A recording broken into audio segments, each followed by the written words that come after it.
Welcome to keep TV. నేను మీ anchor Fatima. KTR కు తండ్రికి తగ్గ తనయుడిగా పేరుంది. రాజకీయాల్లో గత 10 ఏళ్ల వరకు చూసుకుంటే కేసీఆర్ ప్రగతి భవన్ లోనే ఉంటే కేటీఆర్ మాత్రం బయట పార్టీని, రాష్ట్రాన్ని, రాజకీయాలను చూసుకుంటున్నారు. ప్రతిపక్షాలను టార్గెట్ చేస్తూ కేటీఆర్ బలమైన రాజకీయ నేతగా ఎదిగారు.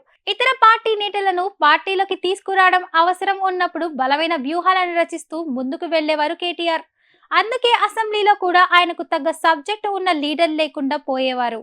అలాంటి కేటీఆర్ కు ఇప్పుడు గడ్డు పరిస్థితులు ఎదురవుతున్నాయి. కేటీఆర్ అసెంబ్లీ ఎన్నికల్లో ఎక్కువ నియోజకవర్గాల్లో ప్రచారం చేశారు. అయితే ఆయనకు ప్రచారం చేసిన నియోజకవర్గాల్లో చాలా వరకు బీఆర్ఎస్ ఓడిపోయింది. ఇక ఎంపీ ఎన్నికల్లో ఎంత తిరిగినా ఒక్క సీటు కూడా రాలేదు.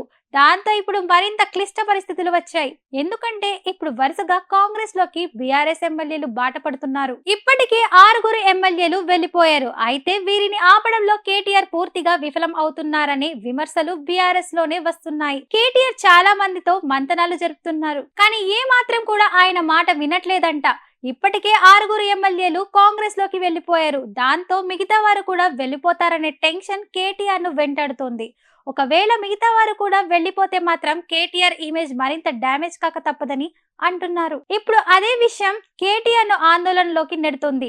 ఎందుకంటే కేసీఆర్ కు ఇప్పుడు 70 ఏళ్లు నిండుతున్నాయి.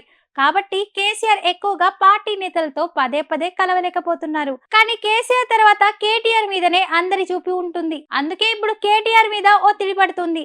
మిగతా ఎమ్మెల్యేలను కాపాడుకోలేకపోతే మాత్రం కేటీఆర్ కు రాజకీయంగా ఇబ్బందులు తప్పవని అంటున్నారు. ఎందుకంటే ఒక నేత మీద నమ్మకం పెరగాలంటే ఆ పార్టీలో ఉండేవారంతా అతన్ని నమ్ముకుని బలంగా నిలబడాలి. లేదంటే మాత్రం ఇమేజ్ డ్యామేజ్ కాక తప్పదు. ఇప్పుడు ఆపరేషన్ లేకుండానే మోకాళ్లకు ప్లాస్మా ట్రీట్మెంట్, మీ ఆర్థోపెటిక్ సమస్యలన్నిటికీ రోబోటిక్ టెక్నాలజీ ద్వారా తక్కువ ఖర్చుతో శాశ్వత పరిష్కారం, ఫ్రీ కన్సల్టేషన్, ప్రతి ట్రీట్మెంట్ పై 20% డిస్కౌంట్. ఈ ఆఫర్ కొద్ది రోజులు మాత్రమే. త్వరపడండి. V9 hospitals 9281465842.